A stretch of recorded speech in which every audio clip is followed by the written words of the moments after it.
Namaskar and welcome to another edition of Bharat This Week, where we bring you the latest and most impactful news from across the nation. I'm your host Laura Anika, and let's dive into this week's top stories. First up, a moment of immense pride for the nation. India has secured an impressive total of 29 medals at the Paris Paralympics 2024. Our athletes made the country proud on the global stage with their exceptional performances, pushing the boundaries of strength and determination.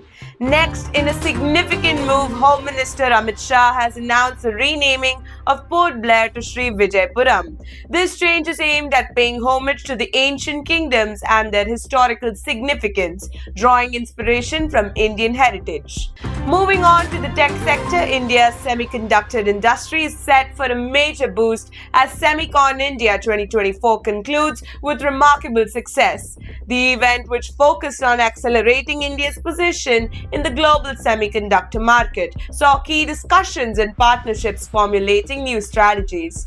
This marks another step forward in India's goal to become a semiconductor powerhouse. In health news, this central government has issued fresh guidelines to all states and union territories, urging them to ramp up screening and testing for Mpox suspect cases, with growing concerns about public health safety. The center is taking proactive steps to ensure that necessary precautions are in place to detect and control the spread of the virus. Renewing ethnic violence has erupted in Manipur, with clashes between Kuki and Meitei groups leading to multiple casualties. The violence, which began earlier this year, has displaced over 60,000 people. Despite efforts to quell the unrest, attacks continue to intensify, with the government facing criticism over its handling of the situation.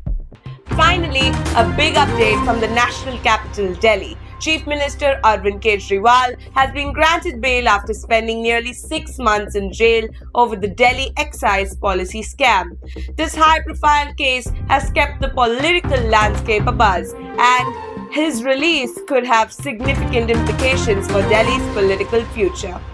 And that wraps up this edition of Bharat This Week. Be sure to subscribe for more updates and hit the bell icon so you don't miss any future episodes. Thank you for watching, and until next time, stay informed and stay safe.